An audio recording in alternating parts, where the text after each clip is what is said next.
Chapter 2 from trade and territory. उसमें सब topic चल रहा है हमारा सब्सिडरी अलायंस। सब्सिडरी अलायंस से पहले हमने पढ़ा था battle of Buxar.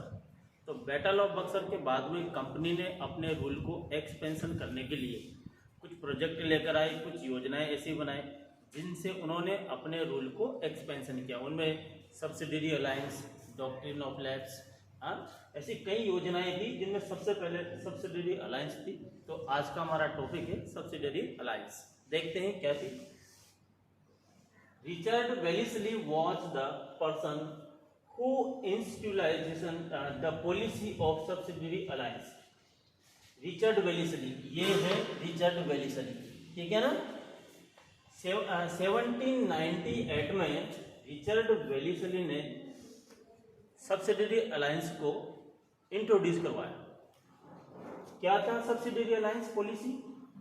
According to the terms of this alliance, Indian rulers were not allowed to have their independent armed force। इस सब्सिडरी अलायंस के अकॉर्डिंग जो इंडियन रूलर्स हैं वह अपनी इंडिपेंडेंट आर्मी को नहीं रख सकते। अब इंडिपेंडेंट आर्मी नहीं रखेंगे यानी स्वयं की सेना नहीं होगी, तो वे युद्ध कैसे लड़ेंगे, है ना। प्रश्न आता है अपने मन में, सवाल है कि कैसे युद्ध लड़ेंगे। तो उसके लिए क्या था नियम? देखिए, रूलर हैड टू पे फॉर द सब्सिडरी फोर्सेस। जो रूलर थे, जो राजा थे, उनको क्या करना पड़ रहा था? सब्सिडरी फोर्सेस के लिए पे करना पड़ रहा था। अब ये किसको पे कर रहे थे? वो कंपनी को। दे वर प्रोटेक्टेड बाय द कंपनी, और बदले में कंपनी क्या कर रही थी? उनको प्रोटेक्ट कर रही थी। अब कंपनी उन्हें प्रोटेक्ट कैसे करेगी?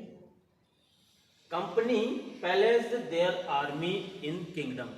जो कंपनी है ईस्ट इंडिया कंपनी, वह अपनी उनकी जो सेना है उसको उनके जो किंगडम है, रूलर्स के किंगडम, वहां पर उनकी सेना को वह पैलेस करेगी।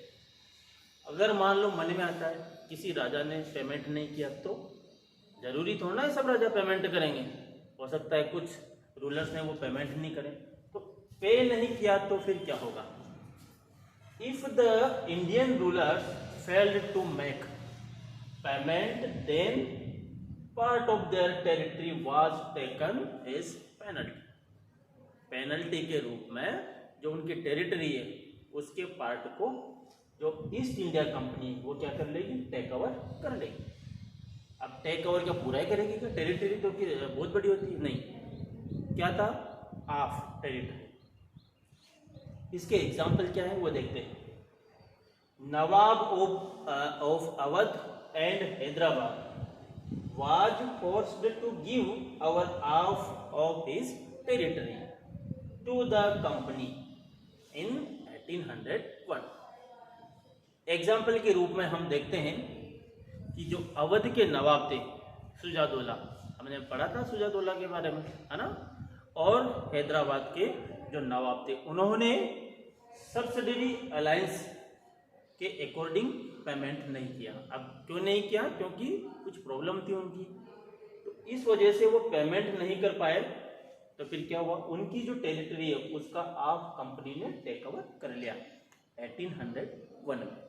ये लॉर्ड वेलिस्ली है, इन्होंने इस ये जो पॉलिसी है इस पॉलिसी को इंट्रोड्यूस करवाया। आगे हम नेक्स्ट जो पॉलिसी है उसके बारे में अध्ययन करेंगे, वो है डॉक्ट्रिन ऑफ लैप्स। ओके, ज़्यादा तो नहीं हुआ? ज़्यादा तो नहीं।